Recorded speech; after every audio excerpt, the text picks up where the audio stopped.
Amis, pour la journée de ce mardi 22, nous allons analyser ensemble 6 matchs, dont 4 du mondial et 2 matchs amicaux. C'est assez intéressant cette journée parce que voilà, on est bien servi tant au niveau du mondial que au niveau des matchs amicaux. C'est assez intéressant.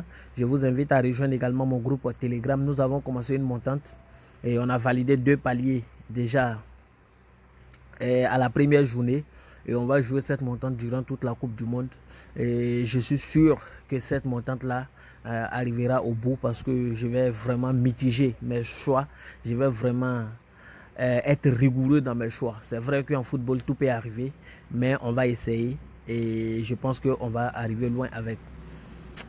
Et après avoir analysé ces différents matchs, je vais aller vous donner mes coupons à la fin, mes différents coupons de la journée. Comme d'habitude, ça sera 2 coupons combinés, 2 paris individuels.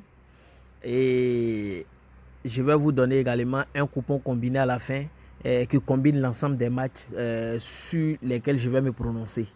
Donc, je vais aller rapidement pour ne pas que la vidéo soit longue. Mais je tiens à vous rappeler également que avant de vous donner le coupon, je vous ferai le bilan de la journée d'hier d'une part. Et également, dans le groupe Telegram, vous aurez plus de détails sur le match Danemark-Tunisie, plus de détails sur l'analyse, ainsi que sur le match Mexique-Pologne.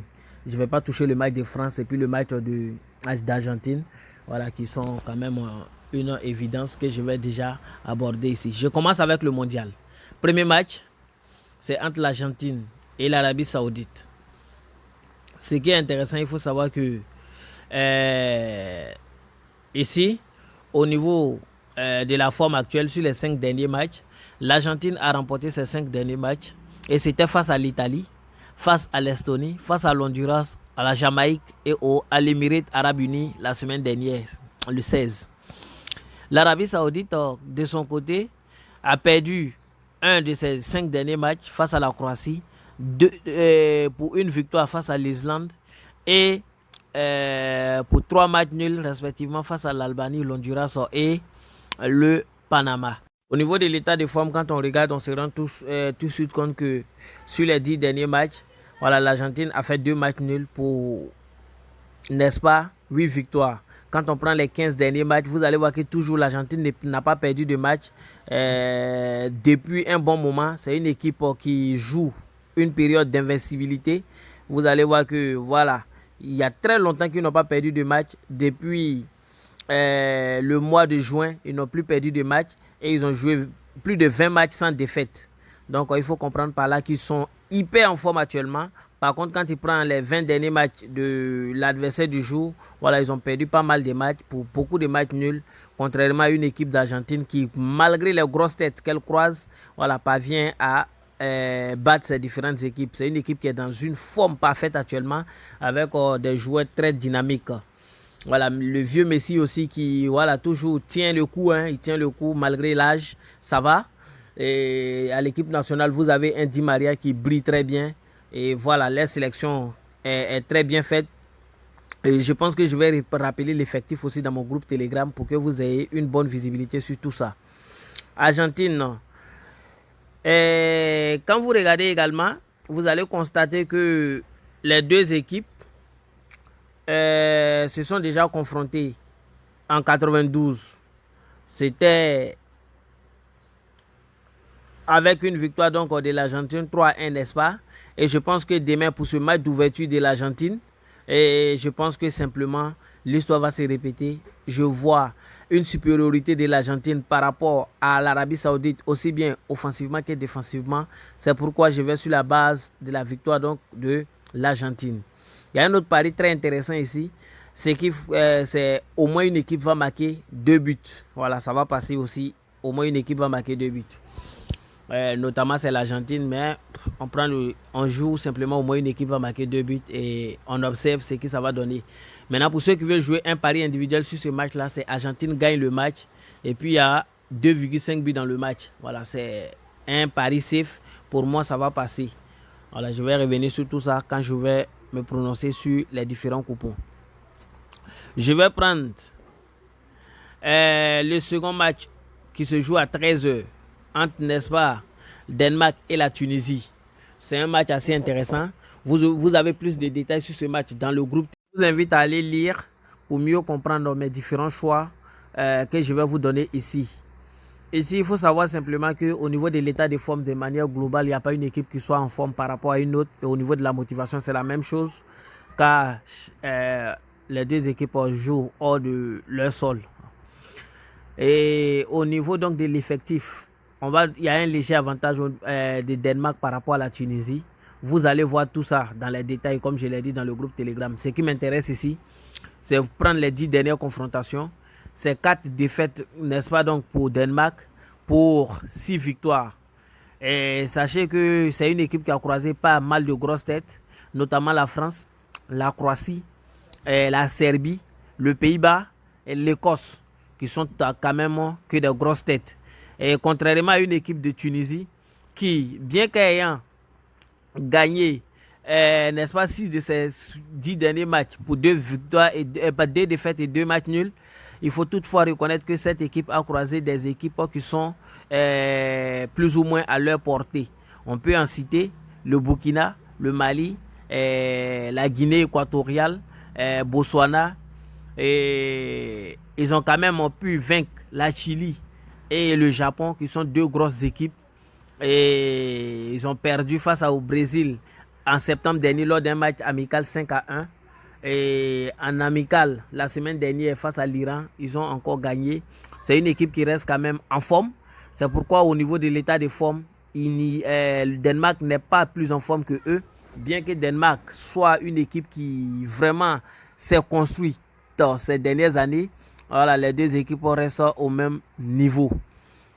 Et ici, ce qui est plus intéressant, c'est que Danemark a un peu plus de joueurs plus expérimentés, voilà, au niveau, que ce soit au niveau de l'Europe, au niveau international, que voilà, la Tunisie dans ce mondial. C'est pourquoi, en combinant tous ces paramètres-là, avec la forme actuelle de Danemark, en plus de son effectif, je pense que dans ce match, simplement, Danemark va battre la Tunisie. Ça, c'est mon pronostic. C'est vrai que, voilà, Tunisie n'est pas négligée, mais face à Danemark, ils vont craquer tout simplement. Victoire de Danemark. Le troisième match de la Coupe du Monde va se jouer précisément à 16h entre Mexique et Pologne. Ici, ce qu'il faut savoir, c'est qu'au niveau de la motivation, aucune équipe n'est motivée par rapport à son ami. Vous avez plus de détails dans mon canal Telegram. Voilà, je vous invite à le lire également. Ici, il y a quelque chose à noter, c'est que la défense polonaise reste quand même statique par rapport à la défense mexicaine. Alors que le Mexique a des joueurs très vifs, très rapides et qui, n'est-ce pas, voilà, sont toujours, je vais dire, très réactifs. Tant que l'arbitre n'a pas sifflé la fin, n'a pas gagné le Mexique. Mexique, c'est quand même une équipe très dynamique avec des joueurs que vous connaissez tous. Hein. Voilà, des très, très, très grands joueurs que vous connaissez qui évoluent bien en Europe. Et au niveau de la Pologne, c'est une équipe, voilà, avec un attaquant vraiment de feu, un attaquant qui connaît le football, mais quand même, au vu des différentes sorties, des 5 dernières différentes sorties, on voit simplement que le Mexique en a perdu 3 pour 2 victoires. Et quant à Pologne, a perdu 2 pour un match nul et 2 victoires. Malgré cela, il faut noter que Mexique, vu la vivacité et le niveau défensif de la Pologne, est capable de remporter ce match. Pour un pari individuel, on va aller sur la base simplement de de la victoire du Mexique. Cependant, pour ceux qui font des paris combinés, c'est la victoire ou nul du Mexique qui a une très belle défense. Là, je ne doute pas, ils ont une très belle défense et ils ont des joueurs très rapides et très vifs. C'est ce qui va fatiguer un peu et le milieu de terrain et la défense polonaise. Donc, on va aller sur la base de la victoire simplement. Je suis sûr que ça va passer. C'est une très belle cote et je ne doute point. Il y a un autre type de pari aussi qui peut passer. Les deux équipes peuvent trouver simplement le chemin des filets dans ce match. Voilà. Je reviens sur le dernier match, je pense, voilà, de la Coupe du Monde. C'est entre la France et l'Australie. Ici, c'est une évidence. L'Australie, c'est une équipe qui sait marquer. C'est une équipe qui est rapide. Les défenseurs sont bien. Mais le milieu du terrain et la défense, c'est pas trop ça. Voilà, c'est ce qui fait que vraiment, dans ce match-là, la France a un grand avantage par rapport à l'Australie et sont largement favoris. Et en plus, ils ont plus d'expérience et plus de joueurs très dynamiques et très rapides. On peut citer Ousmane Dembélé, on peut citer Mbappé. Voilà, même si Benzema est forfait pour cette Coupe du Monde, il y a Giroud qui peut assurer l'attaque. Même si lors des Coupes du Monde, il ne marque pas trop, il fait jouer l'équipe. Mais vu la rapidité d'Ousmane Dembélé et de Mbappé, je pense que ce match-là, il est pliable très facilement, voilà, par la France, et avec au moins un but d'écart. C'est pourquoi je vais sur la base de France va gagner le match et il y a 1,5 but dans le match en fait. Voilà, donc c'est mon pronostic. On peut essayer d'agrémenter ça avec les dernières sorties. Vous allez voir que les dernières sorties de la France n'ont pas été aussi roses, mais quand même à croiser de très grosses équipes, en l'occurrence Danemark, Autriche, Croatie. Voilà, donc c'est ce qui explique en réalité ces mauvais résultats. Face à une équipe de de ballon d'Australie qui a quand même croisé que voilà, des équipes à leur hauteur. Donc, ce qui justifie la totalité des victoires. Cependant, les deux équipes, il y a eu des confrontations directes entre ces deux équipes et France a remporté 2 des confrontations directes, une victoire pour l'Australie et un match nul. Donc, voici un peu les éléments de ce match là également. Voilà, on n'a pas la compo officielle d'abord, mais vous connaissez déjà plus ou moins cette équipe française. Alors, le 5e match sur lequel je vais me prononcer, c'est chez les U20, un match amical entre la Belgique et Norvège. Je ne vais pas trop traîner dessus. Voilà, c'est la vue. Les deux équipes vont trouver simplement le chemin des filets. J'ai pris en compte plusieurs paramètres. Quand vous regardez les 5 dernières sorties, donc, n'est-ce pas, de la Belgique, ils ont encaissé dans l'ensemble des matchs. Quand vous regardez également au niveau donc de Norvège, les 5 dernières sorties, ils ont encaissé dans tous les matchs et ils ont marqué dans 4. Et de même que Belgique a marqué dans 4, c'est-à-dire offensivement et défensivement, ces deux équipes-là, voilà, parviennent non seulement à trouver le chemin des filets offensivement, mais encaissent beaucoup. C'est pourquoi je sais que dans ce match-là, ils vont simplement marquer de part et d'autre. Le second, c'est, n'est-ce pas, entre République tchèque 21, les U21, c'est un match amical, et Norvège. Voilà, c'est la même chose que j'ai donné. C'est les deux équipes vont marquer. Pourquoi j'ai donné cela? Simplement parce que quand vous regardez les sorties, donc, n'est-ce pas, de Norvège, voilà, c'est une équipe qui parvient à trouver plus ou moins le chemin des filets dans l'ensemble de ces matchs, aussi bien que République tchèque.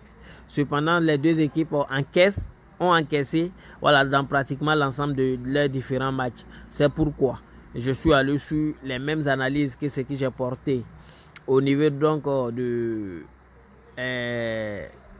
Norvège, U20 et Belgique pour vous donner encore ce pronostic là.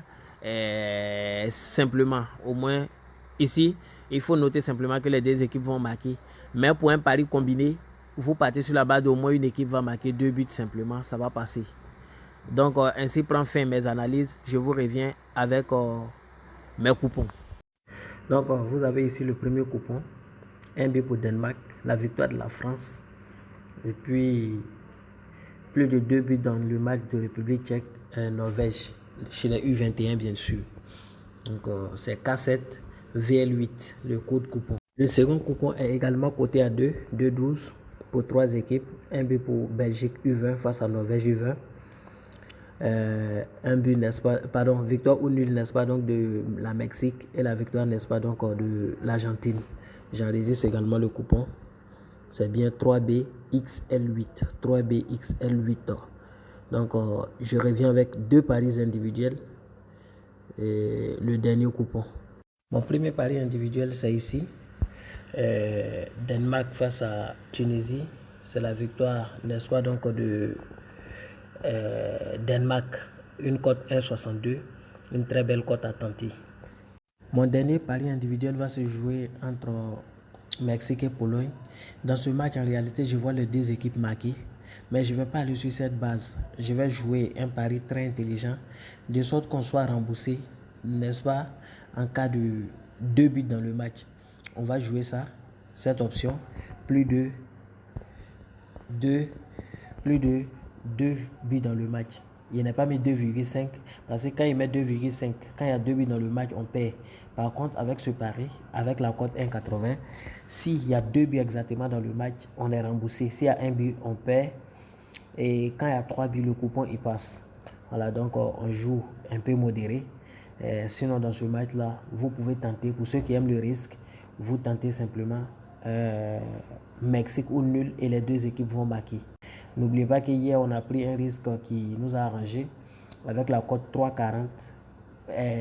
Le Pays-Bas gagne avec plus de 9 corners dans le match. Il y a eu 14 corners environ, 14 ou 15 corners et ils ont gagné finalement. Donc c'était une très belle cote. Je pense que dans ce match-là, il faut aller sur la base de Mexique ou nul et les deux vont marquer. Voilà, c'est une belle cote, 2,60 par là, ou je ne sais pas, 2,50. On peut regarder ça ensemble, mais si vous voulez bien, c'est à ce niveau. On regarde ça rapidement ensemble. Résultat, les deux marquent. Résultat, les deux vont marquer. Voici ça. Voilà, c'est 1 ou nul, les deux marquent. Une cote 1,69. À tenter. Voilà, à tenter pour ceux qui aiment le goût du risque. Vous pouvez miser ce que vous avez dessus. Merci. Je vais vous redonner un dernier coupon. Voilà, qui va clôturer, n'est-ce pas, ma journée. Donc, c'est une cote 15. Une très belle cote. Et que vous pouvez tenter. Mexique-Pologne, les deux vont marquer. France-Australie. La victoire donc de la France et puis il y a 2 buts dans le match. La victoire de Danemark, la victoire de l'Argentine. République tchèque, Norvège, les deux marques. Belgique, Norvège, les deux marques. Voilà. Donc voici, c'est une cote 15. Vous le tentez encore doucement. Je vais enregistrer le numéro de coupon pour vous. C'est QA 8L8. QA 8L8. Donc pour ce genre de coupon, comme je vous dis toujours, vous misez un peu et vous vous appuyez beaucoup sur les premiers coupons que je vous ai donnés, surtout avec les paris individuels. Merci, bonne journée à tout le monde et bonne chance.